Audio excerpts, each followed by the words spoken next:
10,000 years ago, the Earth as we know it today was a completely different place. Welcome to the Ice Age, a time of bitter cold where vast glaciers stretched across entire continents.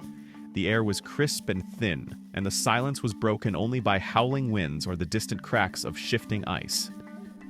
It was a formidable and unforgiving environment. Yet, within this frozen kingdom, life not only existed, it thrived in magnificent, giant forms. These were the Megafauna, the true kings of this icy realm, creatures of an almost mythical scale that roamed the frozen plains in great numbers. Vast herds of woolly mammoths, with their shaggy coats and colossal curving tusks, moved like walking mountains across the tundra.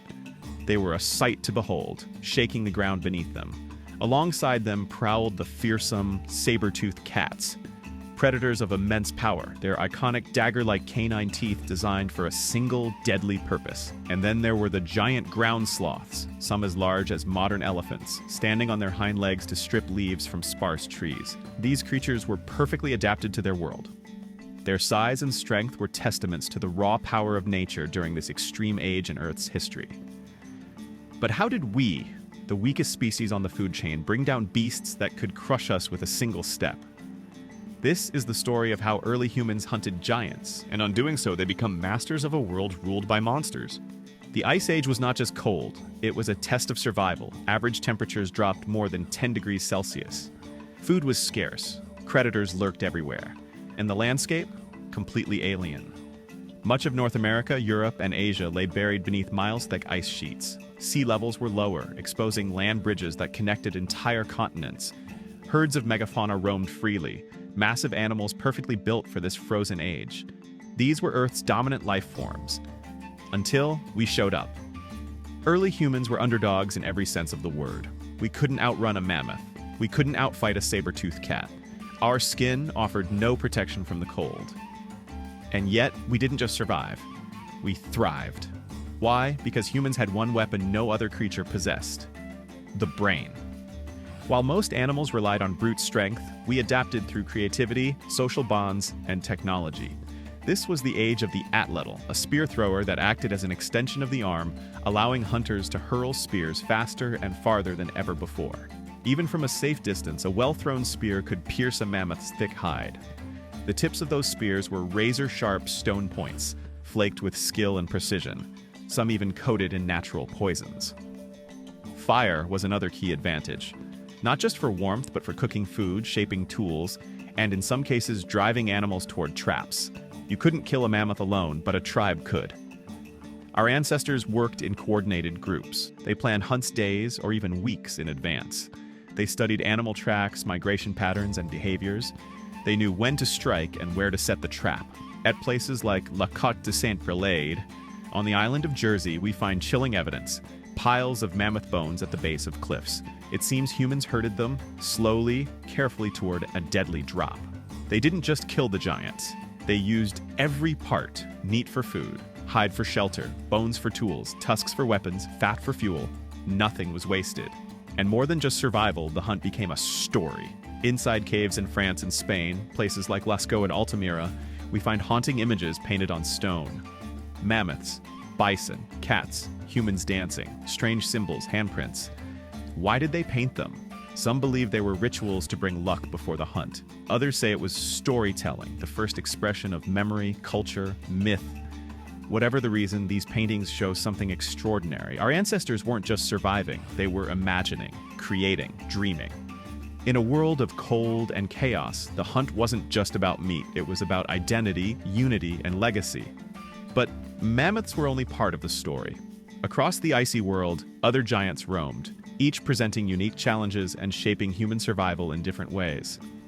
Take the saber-toothed cats, fearsome predators with jaws like daggers, capable of slicing through flesh with terrifying precision. Humans learned quickly that strength alone wouldn't work.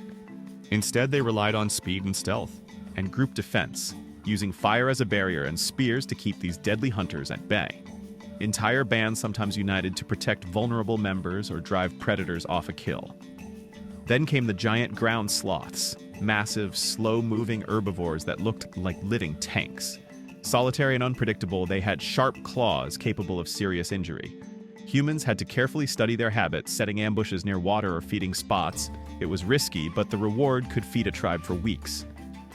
There were also mastodons, relatives of mammoths, better suited for forested environments. Harder to spot with straighter tusks for foraging, they required stealthier hunting techniques. Humans tracked broken branches, footprints, and dung, working in small, quiet groups.